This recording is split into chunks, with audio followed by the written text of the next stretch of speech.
number you have reached is not in service. This is a recording. The number you have reached is not in service.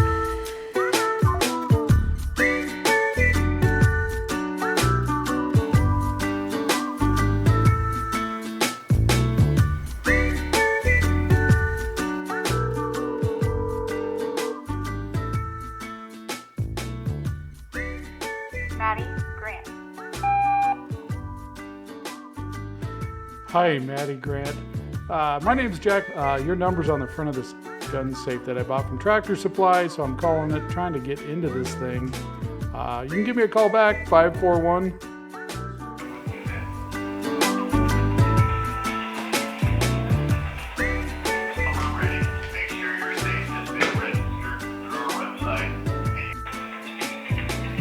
One and a half hours later, still no answer.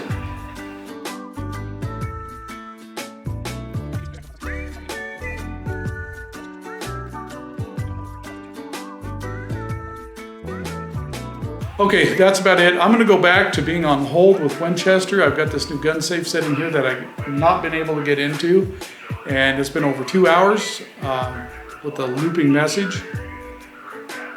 I'm just listening. It's playing in the background back there. I'm listening to that, making sure somebody hasn't picked up. That was kind of nice. I was expecting to peel off a really sticky sticker, and it's just a magnet. I guess that's so it's easy to put it back on when you take it back. Okay, it'd been about 3 hours since I was on hold with the Winchester folks, and I'd called this Tractor Supply before figuring out what the default combo was. And they said it was probably all zeros. Well, that didn't work. The default code of 1, 2, 3, 4, 5, 6 that it says in the manual didn't work. So while I was on hold, I had my wife call back. She finally got a hold of the person that does the receiving of these things at the store. And come to find out, they put a different code in than the default, which she wrote down for me. I'm going to try that, and hopefully, because I gave up on Winchester actually answering the phone. So we'll try this and see if it opens the safe.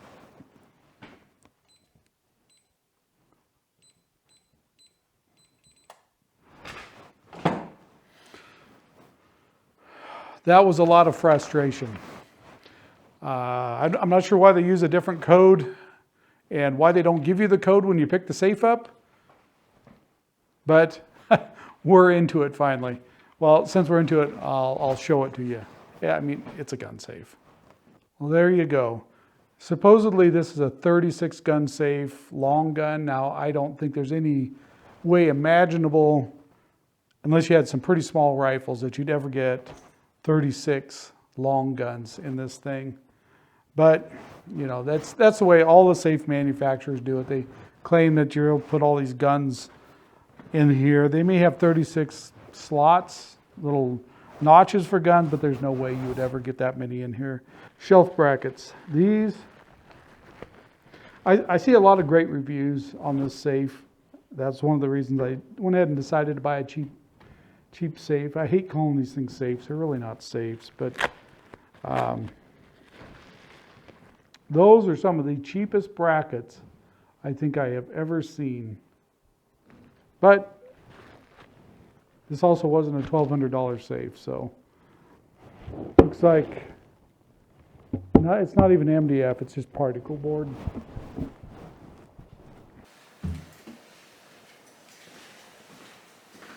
$30, $31, $32, $33, $34, $35, $36. So, yep, there's 36 little indentations. These ones in front, I don't know what in the world you would put there. Maybe a fishing rod? It'd have to be something pretty narrow.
Okay, so what do I think of this gun safe now that I've got it in here and loaded it up with a few items?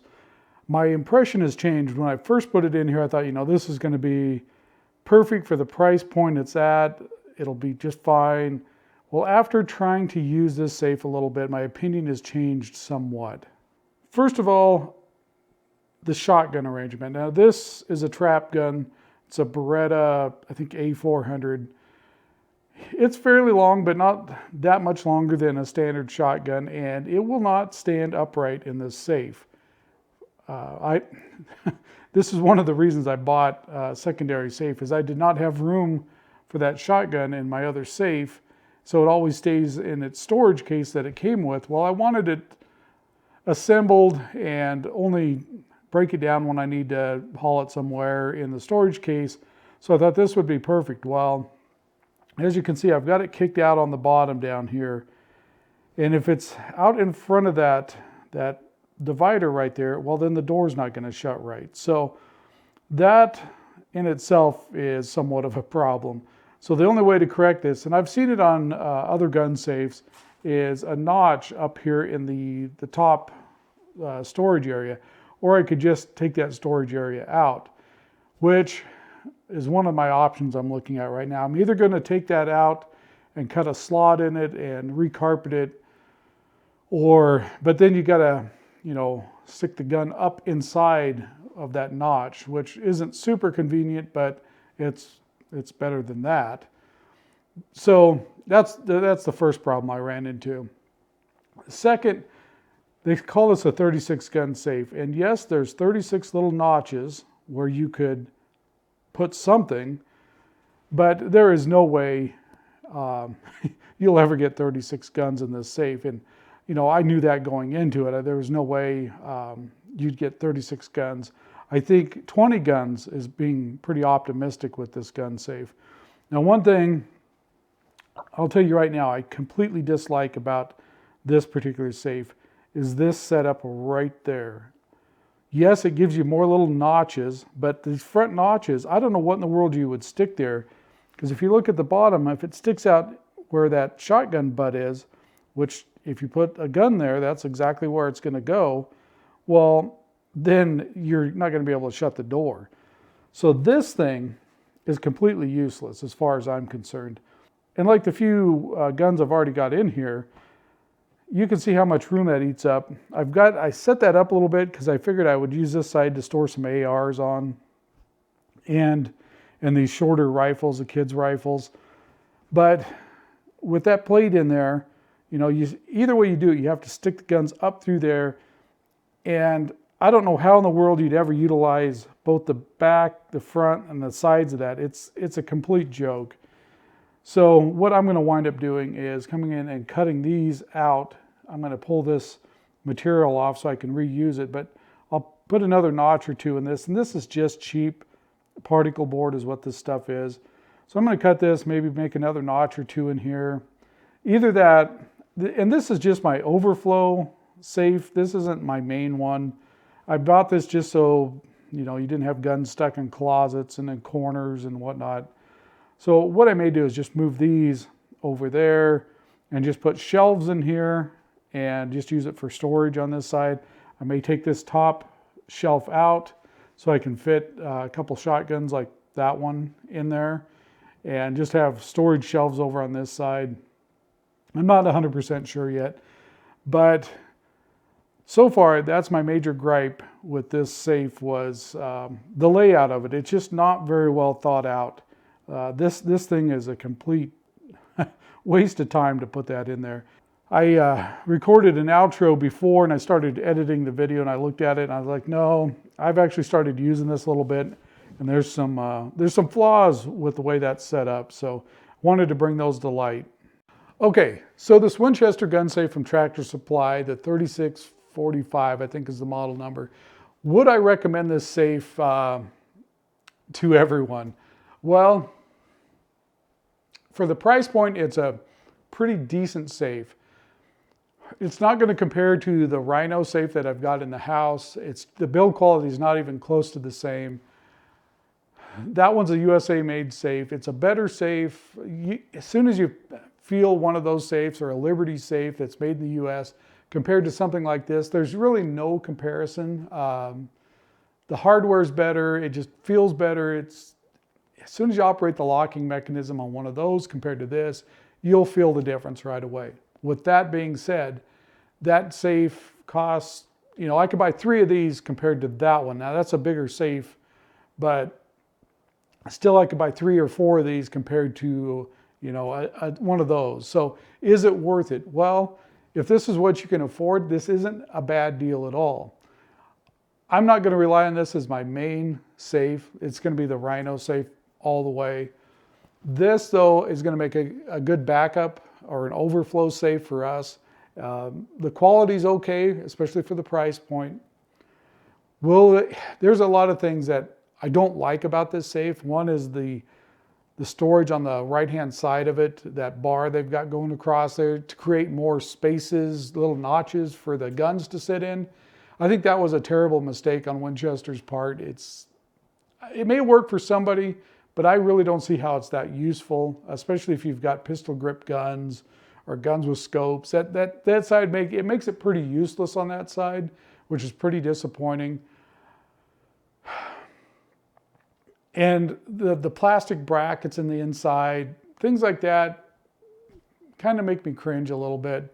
One thing I'll say about those plastic brackets, if you do happen to get this safe in a gunfire, or if you do happen to get this safe in a house fire, those plastic brackets are going to melt right off and those shelves are just going to fall down. That being said, this safe, it says it's rated for 45 minutes at like 1400 degrees. Again, that's wildly optimistic in a real house fire. I was on a rural fire department as a volunteer for 8 to 10 years, somewhere in there. And we went to a number of houses that had caught fire, and 4 of them had these things in them. I don't know what manufacturer they were. One survived fairly well, but on that particular house, we were able to knock down the flames fairly quick. And so the house wasn't a total loss on that one. The other 3 that I'm thinking of, the houses were pretty much a total loss.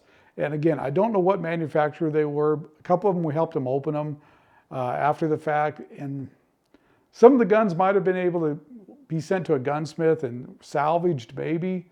But, there were any documents that were in there, anything like that, were destroyed. The heat got through them. Those claims to being able to survive a full-on house fire, I have my doubts about it. I really do. And I think there's plenty of YouTube videos to disprove the durability of these things in a house fire. A lot of times they test them with just some pallets stacked up around them. Oh, they survived. Well, a house fire is quite a bit different. If you ever talk to a firefighter about what it's like to be in a house that's on fire compared to just a stack of pallets, they'll tell you immediately there's a huge difference. So these will, though, if the fire department can get there quick enough, these will protect better than a storage container with like the vents on the side, like the cops use, things like that, or a wooden gun cabinet.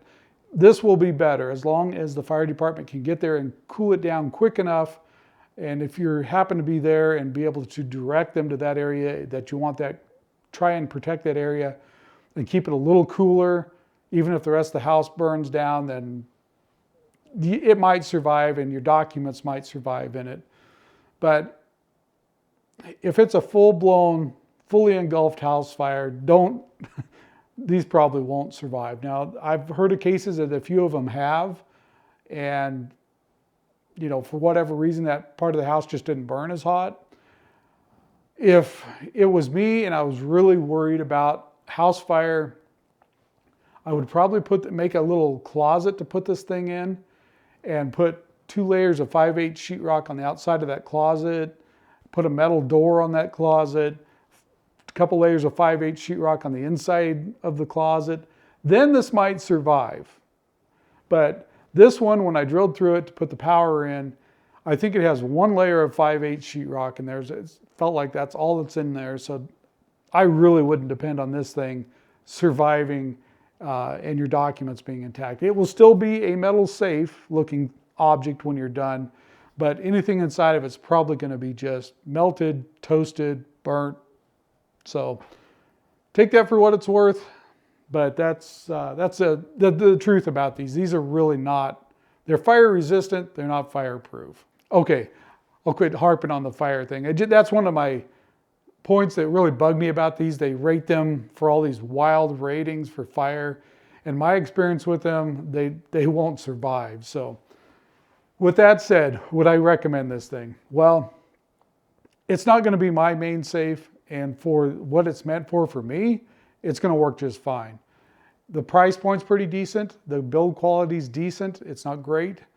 I don't like the plastic. I don't like the cheap particle board that they used on the shelving. I went and looked at my Rhino safe, and I think it's plywood. They're completely coated with carpeting, so it's a little harder to tell what they are.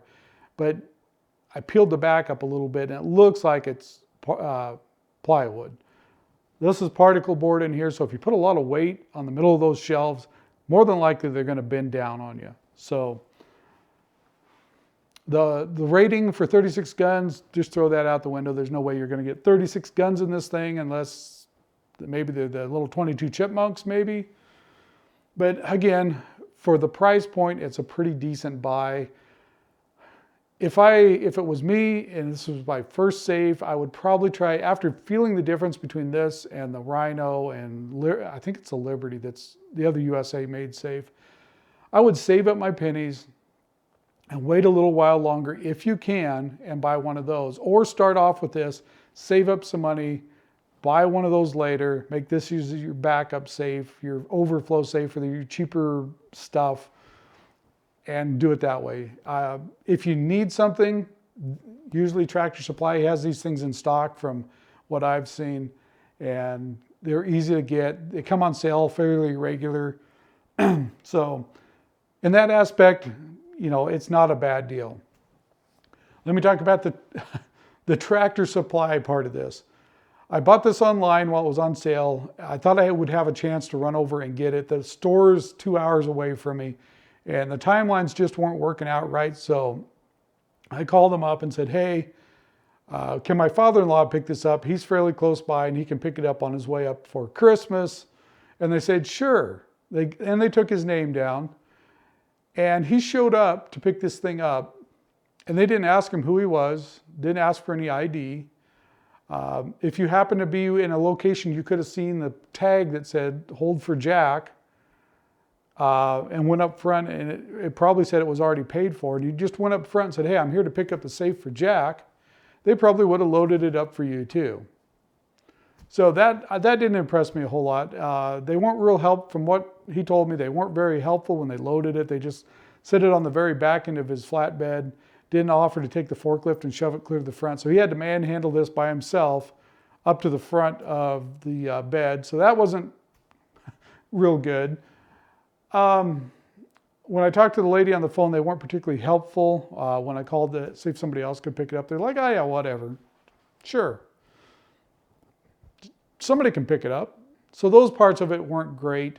When I called trying to figure out how to get into this thing, I talked to 2 different people, and both of them said, well, it should be the default code of 1, 2, 3, 4, 5, 6, or all zeros. Well, all zeros does not work on this because that puts it into programming mode, which really doesn't do you any good unless you have the original code, because it won't let you change anything unless you have the original code. So, after that, I'm like, well, I got to call Winchester and figure out how to get into this thing now. It was about 3 hours and 20 minutes on the phone trying to get somebody to pick up, so figure out how we could get into this thing. And unfortunately, the backup keys and the manual were locked inside of it. So obviously Tractor Supply had it open at some point. Well, after almost 3.5 hours, I walked inside, I'm still on hold, and I asked the wife to call back to Tractor Supply and see if you can get a hold of somebody else and figure out what the heck this combo is to this. Well, when she called, the receiving person that sets these things up happened to be there. And he says, oh, sure, the combo is like 032615 or something like that. Well, that would have been helpful to know. Put a sticky on the outside of the dang thing or something somebody's just picking these things up so you know how to get into it. That was a complete waste of time. It took me 3 days to get into this thing after we received it. Off and on, I'd call Winchester trying to get a hold of somebody, and most of the time I didn't have time to wait a long time. The first couple calls were only like 15, 20 minutes on hold. That last day I had plenty of time while I was out in the shop doing some gold panning. And almost 3.5 hours, and Winchester never picked up. So I'm not very happy with Winchester's customer support. Wasn't super happy with Tractor Supply support either. Once we found the right person that knew about these things, it was no problem getting the code and got right into it. But that was quite an ordeal trying to figure out how to get into this thing after we got it home. So, well, that's about it. There we go. Winchester Gun Safe. Decent quality, good price. You're going to get what you pay for in the long run, I think. For what I'm using it for, it's going to work just fine. I think for what most people would use it for, it's going to work okay. So there you have it. Winchester Gun Safe. I'll give it 1 thumbs up. Winchester support, 2 thumbs down. Thanks for watching, and we'll see you on the next video. While you wait patiently to help expedite your call, please have your serial number. Oh, we're out here. Let me show you the floor real quick. This floor really makes me grumble. Whoever built this shop, the center of the floor out here in the middle is the high point, and it slopes out to the edges. So when you bring something in here that's wet, like I have my 4-wheeler parked in here overnight to thaw it out from plowing snow, all the snow that melts off goes right out to the outside walls. Drives me insane. That, and whoever built this put expansion joint in the middle. Why, I have no idea. So I don't know if this floor was originally level, and these 2 slabs on each side are not connected to each other as far as I can tell. I'm not sure if that was flat at one time and the outside edges have settled, or this is heaved up. I'm not really sure. But this floor drives me insane. It's not level, slopes to the outside. It's got these stupid joints in it. Yeah, I would never do a floor like that. That, and they put a rough broom finish on it. And for outside concrete, I like a broom finish. For inside a shop, I hate a broom finish. It makes wheeling things around difficult. You get mobile tool stands, it doesn't roll real good, and then you hit this crack in the middle of the floor. It's terrible.